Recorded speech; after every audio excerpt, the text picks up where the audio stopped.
Javier, muchísimas gracias por la invitación. De verdad que es un verdadero honor, un gran placer estar esta tarde frente a ustedes. Es en especial de un tema que no es tan taquillero, por eso he colocado en el título una modificación muy pequeña, coloqué yodo, ingesta de sal y enfermedad tiroidea porque es imposible desligar el consumo de sal con el estado poblacional de yodo. Si alguien desea la presentación con el mayor de los gustos, Javier la tiene. Si alguien quiere adicionalmente los diferentes artículos y estudios que voy a mostrarles el día de hoy también, tengo una carpeta completa y a través de Javier podemos hacer el puente para que ustedes puedan disponer de ella. Entonces, Javier, por favor, si alguien solicita la presentación con el mayor de los gustos, tienes toda la autorización para ello. Para esto, y a través de todo lo que hemos hecho a lo largo de estos años en investigación con el tema de yodo, hay una revisión sistemática próximamente a publicar. Esperamos que para mediados de octubre ya aparezcan 2 papers. Entre esos, gran parte de los conceptos que voy a mencionar el día de hoy van a aparecer ahí. No tengo ningún conflicto de intereses para esta charla, por lo tanto, los conceptos que esboce esta tarde son responsabilidad completamente mía. Empiezo compartiéndole este artículo también recientemente publicado, en donde planteamos y plasmamos las principales consecuencias que puede tener sobre la salud el exceso o la deficiencia de yodo. Como pueden darse cuenta, la ingesta de yodo origina unos desenlaces en salud que planteamos que sea una relación en U, como lo podrán ver también más adelante. Vean ustedes cómo la deficiencia de yodo es capaz de manera directa originar hipotiroidismo, pero también incrementa el riesgo de cáncer de tiroides, a pesar también que se ha demostrado que el exceso de yodo puede estar relacionado con el incremento en el riesgo de cáncer de tiroides, puede incrementar la tasa de aborto, la mortalidad materno-fetal, la perinatal, origina crecimiento endógeno, afortunadamente muy poco lo vemos, origina retardo del crecimiento y disminución de la capacidad intelectual. Por su parte, el exceso en la ingesta de yodo se asocia principalmente con la presencia de hipertiroidismo inducido por yodo o el fenómeno de Hofbauer, que ya voy a proceder a describir en qué consiste, pero también puede originar hipotiroidismo por exceso del consumo de yodo. También es una de las causas más frecuentes de bocio a nivel poblacional y quizás se pueda asociar también con un incremento en la mortalidad de origen cardiovascular. Es una hipótesis que todavía tiene que ser no solamente testeada, sino demostrada. El consumo de yodo, como previamente lo mostré en la diapositiva que acabo de pasar, tiene un desenlace que origina resultados en forma de U, desde el punto de vista epidemiológico. Desde un punto de vista fisiopatológico, la glándula es capaz de manejar un pool intratiroideo de yodo que es más o menos constante. La tiroides almacena yodo a nivel de la tiroglobulina durante meses y años y es capaz de tener ese reservorio y uno pudiera vivir eventualmente en ausencia de yodo durante mucho tiempo porque tiene una suficiente reserva. En aquellos casos en los cuales nosotros nos situamos en un área geográfica donde hay deficiencia de yodo, la avidez del yodo o la avidez de la tiroides por el yodo se va a incrementar y se trata de regular el consumo del mismo. Por el contrario, cuando estamos en áreas geográficas donde se ingiere mucho yodo, la avidez por el mismo se disminuye porque hay un exceso y la capacidad de generación de hormonas tiroideas se mantiene más o menos constante. El problema es que hay algunas circunstancias dentro de los individuos de la población en los cuales la ingesta abrupta, aguda, sumamente elevada de yodo puede originar los 2 escenarios que voy a comentar a continuación. Si nosotros nos encontramos en un área geográfica en donde la ingesta de yodo generalmente es normal y nos sometemos a una ingesta muy elevada, por ejemplo, por el consumo de algas marinas, el consumo de amiodarona o el consumo subrepticio de componentes que contengan gran cantidad de yodo, lo que debe hacer una glándula tiroidea normal es frenar la captación de yodo. Ahí interfiere de una manera sumamente específica el SYMporter o SYMportador sodio-yodo. El SYMportador sodio-yodo es uno de este tipo de transportadores como el de la bomba sodio-potasio ATPasa o el de la bomba sodio-hidrógeno ATPasa, en donde origina un intercambio entre el sodio y el yodo, que es simplemente mete sodio, saca yodo o viceversa. En una situación en la cual nosotros estemos con una ingesta establecida de yodo normal, un incremento abrupto en dicha ingesta origina que el SYMportador frene la captación de yodo al interior de la tiroides. En condiciones normales, en glándulas tiroideas normales, después de 48-72 horas de ese inicio abrupto del incremento en la cantidad de yodo a nivel del organismo, se produce un fenómeno que se denomina fenómeno de escape. El fenómeno de escape, por lo tanto, es la capacidad que tiene la glándula, después de haber bloqueado el ingreso de yodo, porque hay un exceso en su exterior o en la parte externa de la misma, después de 48-72 horas, y después de ese lapso de tiempo, lo que hace la glándula es volver a involucrar el yodo a su interior para generar hormonas tiroideas. Eso lo debe originar una tiroides cuyo funcionamiento sea normal. Pero hay sitios y situaciones a nivel de los individuos en donde, por ejemplo, cuando hay antecedentes genéticos de hipotiroidismo o existe entre la población una alta prevalencia de anticuerpos antiperoxidasa tiroidea o antitiroglobulina, o en zonas donde ha habido bocio endémico, cuando la persona se expone a una gran cantidad de yodo, lo que se origina es el freno en la captación del mismo a través del importador sodio-yodo.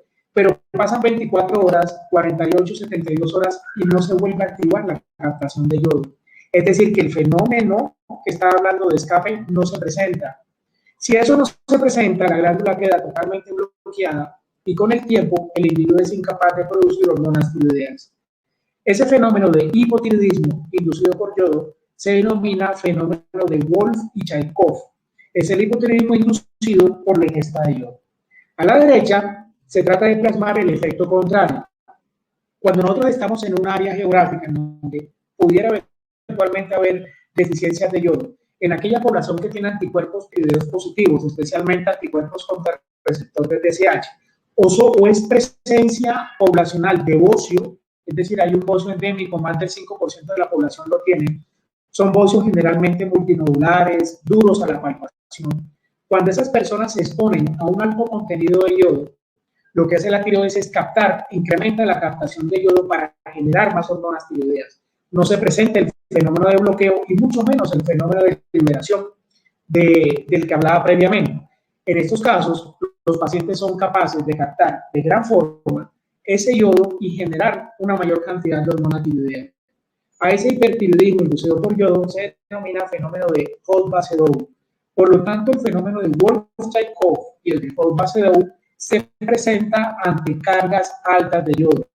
En el primero, en el hipotiroidismo, se da una incapacidad para originar ese fenómeno de escape y la glándula queda bloqueada de manera crónica.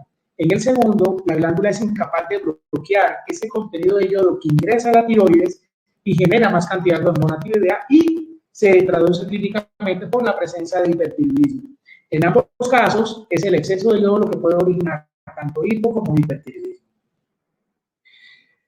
Adicionalmente, dentro de la población, y es un tema que es muy poco tratado, no solamente en los congresos, sino a nivel de la literatura universal, actualmente hablamos más de los disruptores endocrinos, que son como ese tipo de sustancias o moléculas que son capaces de alterar la secreción, la forma de acción, la unión al receptor de las hormonas o el transporte de dichas hormonas en la circulación. Previamente se hablaba mucho de las sustancias bociógenas o bociogénicas, que también se denominan bociógenos, los cuales se definen como aquellas sustancias naturales que se pueden presentar en los alimentos y que pueden afectar de forma adversa la absorción, la utilización del yodo y que pueden tener una actividad antitiroidea y que por ende pueden originar bocio. Nos hemos olvidado mucho de este tema, pero miren la secuencia y el marco teórico que tiene esta palabra y lo que hay detrás de ella. Ese tipo de sustancias son sustancias que se pueden presentar en alimentos de origen vegetal y lógicamente en el agua. De hecho, los estudios de hace 40, 50 años llevados a cabo por el doctor Eduardo Gaitán en Candelaria Valle lo habían demostrado. Estos alimentos de origen vegetal o componentes en el agua son compuestos que generalmente son orgánicos sulfurados, como los que aparecen ahí, los tiacinatos y los precursores, que son los glucósidos, los isotiacianatos y los cianósidos simples. Este tipo de sustancias tienen la capacidad de inhibir el simporter sodio-yodo. Y si quedó claro lo que estaba hablando previamente sobre el fenómeno de Wolff-Chaikov y el de Hall-Basedow, si se inhibe el simportador sodio-yodo, la capacidad de ingresar yodo a la tiroides se disminuye. Eso elevaría la capacidad de liberación de TSH porque no se están generando hormonas tiroideas e incrementaría la prevalencia o la tasa de bocio dentro de la población. Adicionalmente, este tipo de sustancias pueden interferir en el proceso de organificación del yodo como tal y el acoplamiento de las hormonas tiroideas. Y miren ustedes las principales sustancias que en nuestro medio deberíamos considerar bociógenas o bociogénicas. Aparece el brócoli, el que comemos cada rato, el repollo común y corriente, la coliflor y la yuca. Sin embargo, pueden existir otros componentes a los cuales se han denominado como los compuestos flavonoides. En esos aparecen los polihidroxifenoles. Entre ellos, se ha asociado, por ejemplo, con la interferencia en la síntesis y en el metabolismo y secreción de las hormonas tiroideas. Y los principales alimentos que tienen que ver con esto son de consumo diario, como la soya o la soja, el mijo, o el millo, como dicen en la costa atlántica, las habas y el maní. Cada uno de estos componentes potencialmente pueden ser bociógenos o bociogénicos y pueden incrementar la tasa de bocio y de alteraciones en la función tiroidea. Por eso, cuando estamos hablando de funcionamiento tiroideo, especialmente hablando del yodo, tenemos que tener en cuenta la ingesta de sal y seguramente las sustancias bociógenas que pueden perpetuar este cuadro crónico dentro de la población. ¿En qué estamos en Colombia? Nosotros hicimos una revisión hace año y medio, que es esta que aparece en la diapositiva. Evaluamos país por país, evaluamos el total de la población, en este caso para el año 2018, que fue el último punto de corte, este estudio fue publicado en el 2019, teníamos un poco más de 48 millones de habitantes. Lógicamente, ahora tenemos mucho más cercanos a los 50 millones. Pero miren ustedes la mediana de yoduria calculada y estimada para la población colombiana, 415. Si estamos hablando que ya se debería de notar un exceso de yodo cuando la yoduria está por encima de 250, para otros por encima de 300. Nosotros tenemos yodurias sumamente elevadas, eso es en población general. El año de la encuesta fue en el año 2002, ya les voy a actualizar lo que pudimos hacer en los últimos años, y esta frecuencia que les estoy mostrando fue en población escolar, es decir, en niños de 8 a 12 años. Somos el tercer país del mundo con la yoduria más alta descrita, solamente superados por la República Democrática de Armenia y la República de Benín. Miren lo que pasaba en Colombia antes de los programas de yodación universal de la sal. Hasta antes de los años 80, de los años 90, esto realmente era caótico. Miren ustedes, en el año 1948, la tasa de bocio por palpación era de un 53%. Y estamos hablando de población tanto urbana como rural, y era población escolar. La definición de población escolar en estos estudios poblacionales es aquellos individuos entre los 8 y los 12 años. Eso es la forma de definición universal de población escolar cuando se hacen estudios poblacionales sobre el consumo de yodo. Era el 53%. Después del año 50, cuando se regula en Colombia la yodación de la sal y se estableció que debíamos manejar entre 50 y 100 partes por millón, que eso es el equivalente a 50 a 100 miligramos por cada kilo de sal. Vean ustedes cómo la tasa de bocio empezó a disminuirse. Estamos hablando de la década de los 50, finales de la década de los 40, principios de los 50, donde seguramente la accesibilidad a este nutriente como la sal no era tan amplia. Sin embargo, se notó una diferencia porcentual de 20 puntos entre el año 1948 y el año 1952. A partir de ahí, la tasa poblacional de bocio fue disminuyendo. Si miran el año 1965, ya la tasa de bocio en Colombia era menor del 2%, que se corrobora hacia finales de la década de los 70, siguiendo persistía menos de 2%. Y hacia mediados de la década de los 80 hubo un repunte en la tasa del bocio, volvió a incrementarse. Lo que se plantea poblacionalmente aquí es que entre los años 1975, 1980, 82, hubo un mercado paralelo de sal no yodada que ingresaba a través de Ecuador o ingresaba a través de Venezuela. Como esa sal entraba de contrabando, no cumplía con la norma de la yodación de 50 a 100 partes por millón. Y era una sal cuya característica industrial no cumplía con la norma. Probablemente sea la explicación a través del cual se dio ese repunte hacia mediados de la década de los 80 y que se mantuvo hasta principios de la década de los 90. A partir de ahí, cuando el INVIMA toma la regulación de la yodación de la sal y se empiezan a hacer los diferentes estudios centinelas, miren ustedes las medianas de yoduria situadas desde el año 1994, en donde se encontraba alrededor de 100 microgramos por litro, cómo fue incrementándose paulatinamente. hasta llegar a los estudios que publicamos en el año 2011, 2013, 2014, hasta el año 2015. En esa secuencia de eventos pueden ver ustedes que a principios de la década de los 2000, en escolares también la ioduria se encontraba por encima de 400. Casi todos estos estudios se hicieron en escolares. Nosotros hicimos la primera publicación en adultos y luego la volvimos a hacer en escolares. A la derecha de lo que se encuentra en amarillo fue el estudio que realizamos en población escolar, que ya les voy a mostrar, donde además de la ioduria más alta descrita en Colombia desde el momento en que se empezaron a hacer ese tipo de mediciones en la población general, encontramos una tasa de autoinmunidad muy importante. Miren ustedes cómo la frecuencia de positividad de los anticuerpos antiperoxidasa era un poco mayor del 40%, los antitiroglobulínicos mayor del 2%, y la positividad de los dos anticuerpos antitiroideos mayores estaba alrededor del 3,6%. No encontramos positividad de los anticuerpos contra receptor de TSH. Este estudio fue realizado en escolares y encontramos esa relación existente entre el exceso de la ioduria, la presencia de bocio, que por palpazón en los niños era del 38%. Estamos hablando entonces que en esta población escolar, entre 3 a 4 de cada 10 escolares, se les palpa o se les ve la presencia de bocio. Ese es el estudio. La ioduria, la mediana de la misma fue 510. Y simplemente adiciono esta diapositiva porque quería mostrarles el promedio diario de ingesta de sal de la población escolar para el suroccidente colombiano. Como esto es un estudio de base poblacional, pudiéramos extrapolar algunos resultados al resto de la población. Miren ustedes qué tanta sal comían o comen nuestra población escolar entre 8 a 12 años, 18 gramos de sal al día. Si establecemos que la norma planteada por la OMS es estar en menos de 5 gramos al día de sal, que es el equivalente a menos de 3,5 gramos diarios de cloruro de sodio, una ingesta de 18 gramos está más de 3 veces, más del 300% de la cantidad de sal que deberían estar ingiriendo nuestros niños.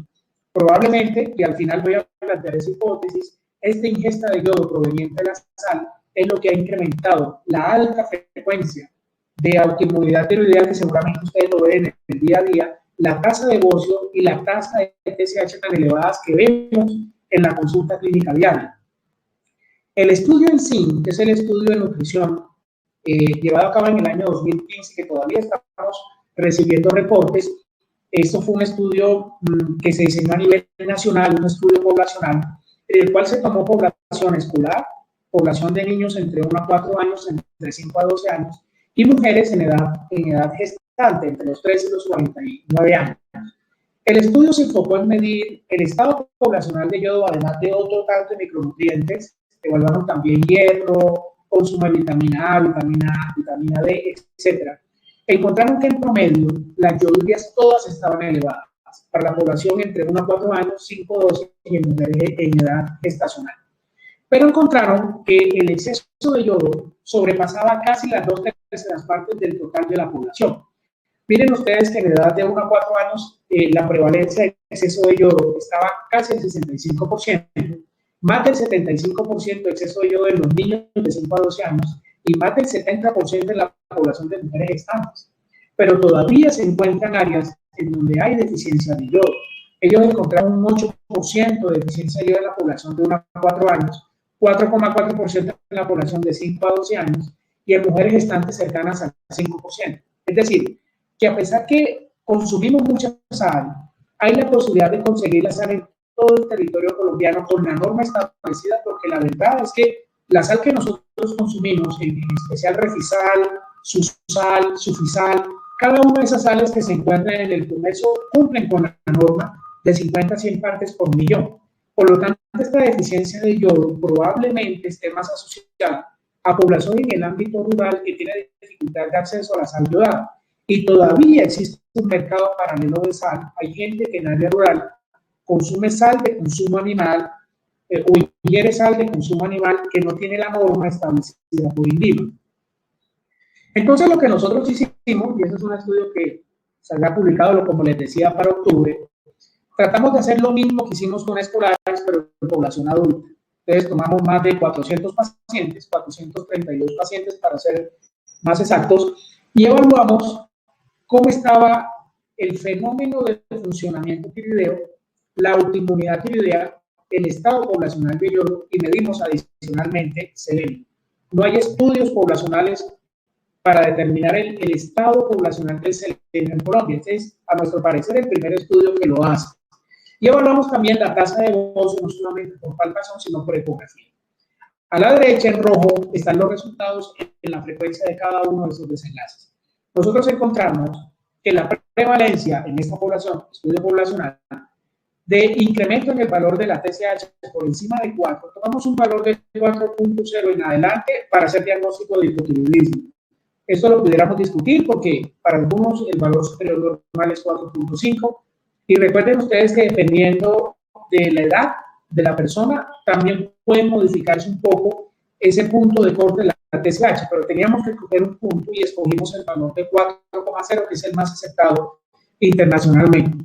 Bajo ese criterio, un valor de TSH por encima de 4 se presentó en el 15% de la población, es decir, individuos que no tenían antecedentes de disfunción tiroidea, que no estaban tomando antitiroideos, que no estaban tomando levotiroxina, ni tenían el antecedente de cirugía o de uso de yodo radioactivo, es decir, población general entre comillas sana. Esa prevalencia es alta y es una prevalencia más alta de lo que se encuentra a nivel internacional. Aquí todos eran pacientes mayores iguales a 18 años. La prevalencia de TSH suprimida por debajo de 0,4 en el contexto de un posible hipertiroidismo subclínico primario fue de 1.17%, va más o menos en la misma dirección de la prevalencia de hipertiroidismo que reportan los estudios a nivel internacional.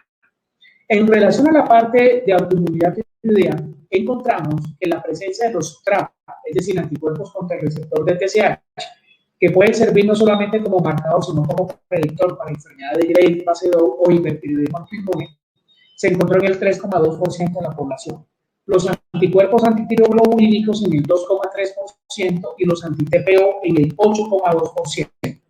La combinación de ambos anticuerpos se encontró en el 8% de la población, es decir, los dos anticuerpos mayores positivos en el 8% de la población, y nosotros no encontramos deficiencia de selenio en nuestro medio. Se habla de una deficiencia endémica de un micronutriente como el selenio cuando es mayor del 5%. Es decir, que por definición este valor de 2,9 para nuestra población indica que en Colombia la población no tiene en general deficiencia de selenio.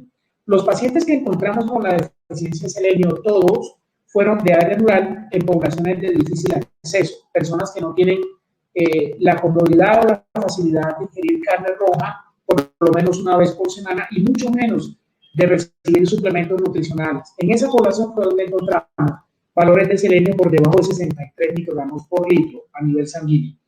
Miren ustedes la prevalencia de bocio. Es un dato sumamente preocupante y alarmante.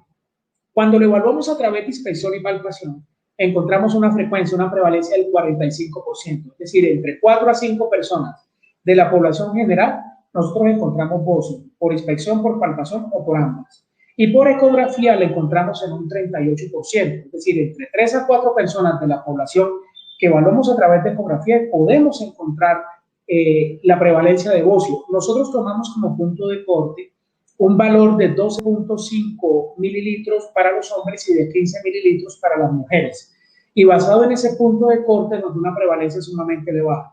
A esto le hicimos un índice de capa para evaluar la concordancia y ver si realmente lo que estábamos viendo y observando tenía concordancia, valga la redundancia, con la imagen, en este caso una ecografía, un barrido general ecográfico. Y la ioduria que encontramos en la población fue de 412, un resultado que sigue siendo sumamente alto, que sigue estando en la misma direccionalidad de los estudios previos que denotan que en Colombia tenemos un exceso de yodo poblacional, donde todavía existen algunas regiones distantes de difícil acceso a la sal yodada, en donde eventualmente se puede presentar deficiencia de yodo. Finalmente, para la población adulta, el consumo promedio de sal al día fue de 13.2 gramos. ¿Cómo hicimos este cálculo? Llegamos a la casa de los pacientes, le entregamos una libra de sal, lógicamente ya estaba pesada, se le entregaba al dueño de la casa o al responsable de la casa y se decía que durante 3 a 5 días debía ingerir solamente esa sal para sanar los alimentos. Posteriormente volvíamos a pesar la sal y sacábamos el promedio del consumo de cada una de las personas que habitaban la casa. El requisito sine qua non aquí era que cada una de las personas que ingresaba para ese estudio debía consumir mínimo 2 comidas al día dentro de la casa. Ese consumo de sal promedio no tenía en cuenta la sal proveniente, por ejemplo, de enlatados, de comidas rápidas, porque no teníamos forma como medirla. Era solamente la medición del consumo de sal que se utilizaba para el consumo de los alimentos dentro de la casa, utilizado a través de la bolsa de sal que nosotros le dejamos. Por lo tanto, si había algún alimento en la nevera de días previos, no lo podíamos contactar, no lo podíamos medir aquí. Y aún así nos da una ingesta de sal promedio día mayor de 5 gramos. Estamos hablando casi de 3 veces el consumo máximo que deberíamos tener poblacionalmente. Como medimos selenio, la idea del medir selenio cuando se evalúa lo del yodo es la siguiente. El selenio es un componente fundamental de las selenoproteínas que interfiere también en el metabolismo de la peroxidasa tiroidea y lógicamente el metabolismo intratiroideo del yodo. Pero el consumo de selenio va mucho más allá en la presencia de enfermedad tiroidea. De hecho, quizás la única indicación actual que tenemos para utilizar selenio en el ámbito clínico, en los diferentes ensayos clínicos que se han realizado, es en paciente con enfermedad de Graves que tiene oftalmopatía leve. El uso de selenio en forma de selenito o de selenato se asocia con una mejoría en el funcionamiento y en los desenlaces de orbitopatía tiroidea por enfermedad de Graves-Basedow cuando esta es catalogada o clasificada como leve. De resto, los estudios son más enfocados como lo que voy a mostrar acá. Esto fue un estudio que hicimos y que publicamos hace algunos años, donde planteamos exactamente cuál pudiera ser la importancia relativa del selenio en la parte de autoinmunidad tiroidea. La razón es la siguiente. Los linfocitos T reguladores son esos linfocitos que modulan la respuesta de los linfocitos T autorreactivos que, como su nombre lo indica, reaccionan hacia antígenos que son propios pero que reconocen como extraños, o son linfocitos que reaccionan hacia lo extraño. La situación con los linfocitos T reguladores es que modulan también los niveles de interleuquina 2. Por ende, la deficiencia de selenio afecta el funcionamiento de los linfocitos T reguladores. Por lo tanto, el efecto sobre los linfocitos T autorreactivos se pierde. Un linfocito T autorreactivo tiene muchas formas, el cuerpo o el organismo, para poder impedir esa autorreactividad que tiene. Uno puede ser por inducción de apoptosis, otro puede ser por anergia y lo otro a través de la modulación mediada por los linfocitos T reguladores. Los linfocitos T reguladores no son los únicos que modulan la respuesta de los linfocitos T autorreactivos, pero en esta vía metabólica trato de explicar. En ausencia de selenio o en presencia de una deficiencia poblacional de selenio, la generación de linfocitos T reguladores y su efecto sobre los linfocitos T autorreactivos se pierde. Por lo tanto, la acción de los linfocitos T autorreactivos se eleva y de los linfocitos B también. Recuerden ustedes que hay una colaboración entre linfocitos T y linfocitos B. Y esta información que el linfocito T le pasa al linfocito B hace que las células plasmáticas generen y secreten autoanticuerpos. Y esos autoanticuerpos son generalmente IgG e IgM, que al final nosotros lo que hacemos es medirlo clínicamente. ¿Qué medimos clínicamente? Pues los anticuerpos antiperoxidasa tiroidea, antitireoglobulínicos y contrarreceptor de TSH, que son los 3 autoantígenos o los 3 antígenos mayores tiroideos, y los autoanticuerpos mayores tiroideos son los anticuerpos anti-TPO, anti-TG y antirreceptor de TSH. Además del efecto sobre la parte de autoinmunidad, la ingesta de yodo también se ha asociado con la presencia de cáncer bien diferenciado, en especial del carcinoma papilar. En ese estudio también se trató de evaluar, esto es un estudio bastante interesante y bastante concluyente, en donde se evalúa el efecto de las ingestas bajas de yodo respecto a las ingestas altas de yodo en consideración con una ingesta normal.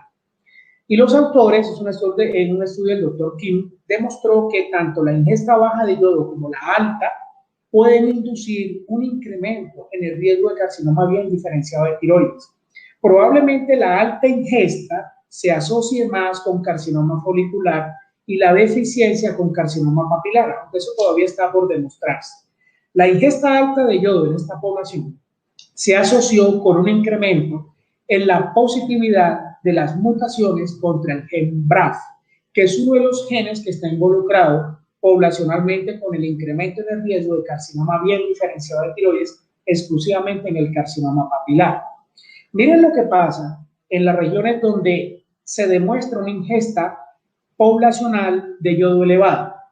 Ese es un estudio que evalúa la relación existente entre dichos niveles de yodo y el riesgo de carcinoma papilar de tiroides. Eso es una revisión sistemática y metaanálisis.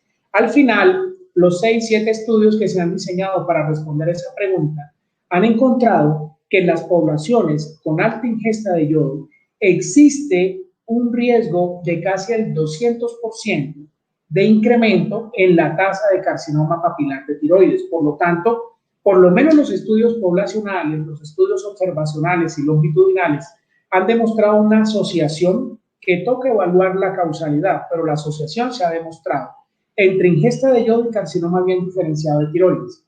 Entonces lo que hicimos es un estudio que está todavía para publicar, estamos corrigiendo algunas cositas. Tomamos país por país que ya tuvieran programas de yodación universal de la sal. Y esto lo tomamos desde finales de la década de los 90 hasta el año 2010, ya estamos en la corte entre 2010 y 2019. ¿Qué pudimos encontrar de acuerdo a los diferentes países? Aquí coloco 30 países, pero lógicamente hay muchos más. Esos son los países más representativos que tienen programas de yodación universal de la sal. El análisis de Colombia lo hicimos aparte, también se lo voy a mostrar. Y encontramos que en 19 de 30 de los países que aparecen en la diapositiva y que aparece la estrella roja, se denotó un incremento en el riesgo de cáncer tiroideo desde el momento en que estos países tomaron la yodación universal de la sal como una estrategia para modificar los desórdenes por ingesta de yodo. La conclusión que se puede sacar en ese tipo de estudios que uno puede catalogar como de tipo ecológico, observacionales de tipo ecológico, es que se denota una tendencia o un incremento en el riesgo de carcinoma bien diferenciado de tiroides en aquellos países que toman como forma o estrategia de reducir los trastornos asociados a la ingesta de yodo, la yodación universal de la sal. Y lo que hicimos entonces en nuestra población, del estudio que ya les había mostrado, es empezar a cruzar variables. Entonces lo que tomamos fue, en aquellos pocos pacientes que nos decían que consumían sal no yodada, es decir, población de área rural, la mayoría que consumía esa sal gruesa, que es la sal que se le da al ganado como propósito de incremento del peso del ganado, que es una sal que no sería comestible realmente para el ser humano, pero que por costo y por accesibilidad, algunas regiones de nuestra población la ingieren o la toman para poder cocinar y poder dar palatabilidad a sus alimentos. Miren lo que encontramos en la población, que definitivamente utilizaban sal yodada, más del 95% de nuestra población consume Refisal, y valga pues la propaganda para Refisal, pero es lo que la gran mayoría de las personas consume en promedio, Refisal, y esa es una sal que definitivamente cumple con toda la norma. Y lo comparamos con los pacientes que decían no consumir sal yodada. Encontramos una diferencia significativa en la tasa de positividad de los 3 anticuerpos tiroideos mayores. Es decir, que en aquellos pacientes o en aquellos individuos que consumen sal yodada, el riesgo o el porcentaje de positividad de los anticuerpos antitiroideos, especialmente los antitiroglobulínicos y los anti-TPO, es mucho más alta y significativamente y estadísticamente significativa en relación a la población que ingiere sal no yodada. Adicionalmente, empezamos a mirar y a cruzar variables entre la presencia de cáncer tiroideo demostrado ya por patología, la población que había sido operada por cáncer de tiroides. Tomamos esos pacientes operados por cáncer de tiroides y evaluamos antes de la cirugía cómo estaban los anticuerpos antitiroideos. Y encontramos que en esta población, el tener carcinoma papilar de tiroides son pacientes que tienen mayor probabilidad de tener anticuerpos antitiroideos positivos con o sin hipotiroidismo. Por lo tanto, planteamos cierto tipo de hipótesis basada, por ejemplo, en este tipo de estudios hermosamente realizados a lo largo del tiempo. Y miren lo que uno de los grandes investigadores a nivel internacional pudo demostrar. Esto es una molécula de tiroglobulina. A la izquierda abajo está la molécula normal de tiroglobulina de un paciente que tiene una ingesta normal de yodo y que a lo largo del tiempo venía con ingestas normales de yodo. Y a la derecha, ese mismo paciente, el cual se sometió a una alta ingesta de yodo a través de sal yodada. Seguramente cuando uno lo analiza de esta forma no encuentra gran diferencia, pero la forma cambia. La forma tridimensional de la tiroglobulina cambió de la izquierda a la derecha, incluso el tamaño de la tiroglobulina cambió. La hipótesis es que el consumo de yodo incrementa la antigenicidad de la tiroglobulina y al incrementar la antigenicidad de la tiroglobulina origina una mayor probabilidad de secreción de inmunoglobulinas tipo IgG e IgM, es decir, anticuerpos que se dirigen contra la misma. Es decir, se incrementa el riesgo de inmunidad humoral. Pero como existe esta colaboración entre linfocitos T y linfocitos B, en el momento que la tiroglobulina se vuelve más antigénica, hay mayor respuesta de los linfocitos T autorreactivos. Y ese incremento en la generación de linfocitos T autorreactivos produce una respuesta inmune celular. La conclusión es que cuando uno está evaluando autoinmunidad en la población, la enfermedad más frecuente es la enfermedad de Hashimoto. Y una de las hipótesis que probablemente esté explicando el auge de la enfermedad tiroidea autoinmune en nuestra población puede ser el exceso de yodo, porque ya sabemos a través de estudios como este que la ingesta de yodo es capaz de originar cambios a nivel molecular dentro de la propia tiroglobulina, originándola con mucho mayor antigenicidad. Entonces, nosotros tenemos una hipótesis, estamos trabajando en ella y pues escucharemos todas las opiniones al respecto, todas las opiniones son muy valiosas. Miren ustedes a la izquierda en la forma como se plantea, cómo se genera la enfermedad de Hashimoto y a la derecha el carcinoma bien diferenciado de tiroides, especialmente el carcinoma papilar. En ambos casos hay un antecedente genético. Si ustedes evalúan pacientes con diagnóstico de hipotiroidismo y le preguntan, a ese individuo entre el 30 al 40% le va a describir por lo menos un familiar de primer grado con algún trastorno tiroideo, con bocio, nódulo tiroideo, hipotiroidismo, hipertiroidismo, fue operado, cáncer de tiroides, cualquiera de estas, pero lo van a encontrar. Es decir, la penetrancia es alta, la penetrancia genética de la enfermedad tiroidea es muy alta. Siempre hay un factor genético como antecedente. Se pierde la tolerancia, por ejemplo, la tiroglobulina incrementa su autogenicidad, se aumentan los linfocitos T autorreactivos, ese incremento en la generación de anticuerpos de linfocitos T autorreactivos contra un antígeno propio está hablando de pérdida de la tolerancia inmunológica. Ese incremento en los linfocitos T autorreactivos termina produciendo un componente celular y por colaboración con linfocitos B origina una respuesta humoral, pues anticuerpos antitiroideos. Termina originándose cierta destrucción tiroidea, pérdida de la función tiroidea, disminución de la T4, de la T3, y eso por fenómeno de feedback incrementa los valores de TSH. Parece ser el primer mecanismo.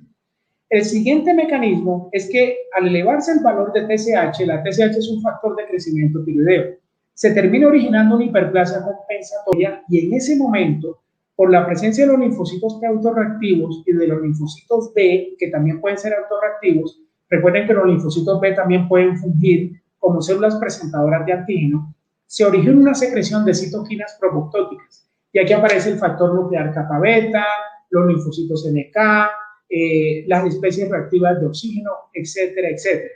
Al final, esa elevación en el valor de la TSH por esta generación de citoquinas y miocinas termina produciendo la hiperplasia compensatoria con presencia de nódulos tiroideos.